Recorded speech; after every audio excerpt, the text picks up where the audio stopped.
Rahma Ratu Mulia dari kelompok 3 dengan NIM 2030-202223 akan memaparkan makalah historiografi yang berjudul Corak Penulisan Sejarah Islam Klasik, Khobar, Hauliyat, Sejarah Tematik, dan Maudiyah.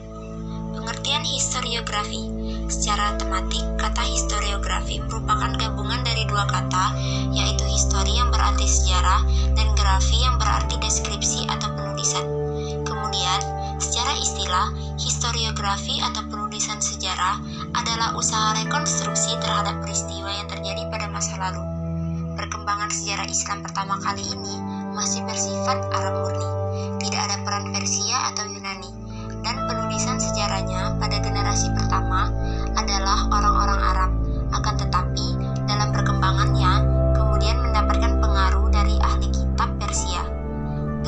Generasi pertama penulisan sejarah dalam menulis mencantumkan isnad atau rangkaian pemberi kabar. Kemudian, penulisan sejarah bagaimanapun dapat dilakukan atau dikerjakan setelah dilakukannya penelitian, karena tanpa penelitian berarti penulisan sejarah untuk merekonstruksi peristiwa masa lalu tidak dapat dibuktikan. Oleh karena itu, baik penelitian maupun sejarah membutuhkan keterampilan. Dalam penelitian sejarah dibutuhkan kemampuan untuk mencari, menemukan, dan mengkaji sumber-sumber sejarah yang kredibel. Sedangkan dalam penulisan sejarah dibutuhkan kemampuan untuk menyusun fakta-fakta yang bersifat pragmatis ke dalam suatu uraian yang sistematis, utuh, dan komunikatif. Selanjutnya, materi akan disampaikan oleh Saudari Rahma Anggraini. Baik, di sini saya Rahma Anggraini dengan NIM 2030-202225 akan melanjutkan materi tentang khobar dan hauliyat. Khobar, bentuk historiografi Islam yang paling tua yang langsung berhubungan dengan cerita-cerita perang dan uraian yang baik dan sempurna yang biasa mengenai sesuatu kejadian yang kalau ditulis karya beberapa halaman saja dinamakan khobar. Di dalam konteks karya sejarah yang lebih luas, perkataan khobar sering digunakan sebagai laporan, kajian, atau cerita. Sejarawan Muslim pada mulanya menulis sejarah disandarkan pada riwayat, yang sebagaimana dalam penulisan hadis, dengan menggunakan sanad. Berikut beberapa ciri khobar. A. Antara satu riwayat dan riwayat lain tidak ada hubungan atau masing-masing berdiri sendiri. B. Riwayat itu ditulis dalam bentuk cerita atau kisah yang biasanya dalam bentuk dialog. C. Riwayat-riwayat itu diselang-seling dengan syair yang sering kali digunakan sebagai penguat kandungan khobar itu. Menurut Mu'in Umar, karakteristik khobar ditekankan dengan garis sanad yang mendahului tiap-tiap khobar yang hanya dihilangkan bila menginginkan ringkasan khobar itu atau sekedar menyingkirkan munculnya kecermatan ilmu pengetahuan. Bentuk khobar dalam pra-Islam sudah berjalan dengan kuat. Tradisi lisan dan tulisan masuk ke dalam masyarakat Islam tanpa adanya ruang waktu yang menyelanginya.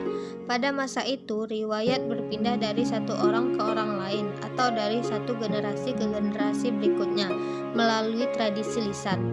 Tradisi lisan yang mengambil bentuk riwayat inilah yang pertama kali muncul. Para sejarawan mengumpulkan riwayat-riwayat itu dan menulisnya dengan bersumber pada ingatan dan hafalan. Selanjutnya, hauliyat. Hauliyat adalah metode penulisan sejarah yang menggunakan pendekatan tahun demi tahun.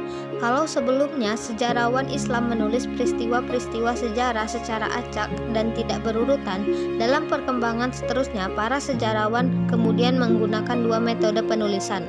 Pertama, penulisan sejarah berdasarkan urutan tahun yang lebih disingkat hauliyat. Dan kedua, metode penulisan sejarah berdasarkan tema atau tematik. Dalam metode hauliyat, bermacam-macam peristiwa sejarah dihimpun di bawah tema tahun. Artinya, peristiwa-peristiwa yang banyak terjadi pada tahun tertentu dihubungkan pada tahun ini juga. Apabila peristiwa-peristiwa yang terjadi pada satu tahun itu telah habis dipaparkan, sejarawan beralih ke tahun berikutnya. Metode Hauliyat sudah dikenal dalam karya-karya sejarah Yunani. Karena metode Hauliyat Yunani banyak kesamaan dengan metode yang digunakan oleh sejarawan Muslim. Sejarawan Muslim mendapat inspirasi tentang metode Hauliyat dalam penulisan sejarah dari sejarawan Yunani dan Syriani. Kemudian hal ini dibantah oleh Al-Aziz Salim. Menurutnya, karya-karya tulis Yunani dan Syriani pada waktu itu belum mempengaruhi sejarawan Muslim. Apa yang mereka kutip dari mereka, sejarawan Yunani dan Syriani, terbatas dalam masalah-masalah yang berkaitan dengan ilmu filsafat, matematika, falak, geografi, kimia, kedokteran, dan obat-obatan. Dalam hal ini, Badri Yatim lebih menunjukkan ketendensiusan sejarawan Muslim terhadap pendapat Rosenthal. Karena perkembangan banyaknya materi sejarah sepanjang masa kekuasaan Islam, orang-orang Islam lebih banyak mengambil manfaat dari bangsa-bangsa yang mereka kalahkan. Pada masa-masa berikutnya, penulisan sejarah Islam yang menggunakan metode Hauliyat ini mengalami perkembangan, yaitu ketika para sejarawan Muslim merasa membutuhkan bentuk susunan materi sejarah yang baru sebagai tambahan dengan disusun dalam urutan masa yang lebih panjang. Baik, materi selanjutnya akan disampaikan oleh saudari Mia. Dan dengan saya, Mia Auswani Kusnul Khatimah, NIM 2030202224. Baiklah, di sini saya akan melanjutkan penjelasan tentang kritik terhadap metode Hauliyat dan munculnya corak tematik. Metode Hauliyat mengandung banyak sekali kelemahan, karena metode Hauliyat memutuskan kontinuitas sejarah yang panjang, yang saling berhubungan, yang berkelanjutan dalam beberapa tahun. Sejarah yang menggunakan metode Hauliyat tidak menyebutkan peristiwa-peristiwa sejarah kecuali yang terjadi pada tahun bersangkutan dan berkelanjutan pada tahun-tahun berikutnya. Maka peristiwa ini terpisah-pisah. Informasi yang terpisah-pisah itu kemudian digabung dengan peristiwa-peristiwa lain yang terjadi pada tahun itu. Menurut Ibni Al-Athir, metode Hauliyat yang menuliskan satu peristiwa atau yang berlangsung lama secara terpisah-pisah pada beberapa tahun dan menyebutkan banyak peristiwa pada satu tahun tertentu. Oleh karena itu, satu peristiwa terputus-putus sehingga tidak mencapai sasaran yang dibutuhkan dan tidak dapat dipahami kecuali setelah penelaahan secara serius. Karena jika peristiwa dipisah-pisah berdasarkan tahun, maka orang yang tidak mengetahui sebelumnya tidak akan memahaminya dengan baik. Bagaimana cara kita untuk menghindar dari kelemahan Hauliyat? Yaitu, yang perlu dilakukan adalah menghimpun unsur-unsur peristiwa yang berkelanjutan dalam beberapa tahun dan menghubungkan bagian-bagiannya dalam satu tahun tertentu dalam satu tema, sehingga peristiwa itu menjadi jelas dan dapat dipahami. Kemudian, unsur-unsur disusun secara kronologis dengan baik. Di samping itu, Ibnu Al-Athir sangat memperhatikan kemudahan bagi para pembaca, yaitu dengan memberikan judul bagi peristiwa-peristiwa yang menggambarkan isinya.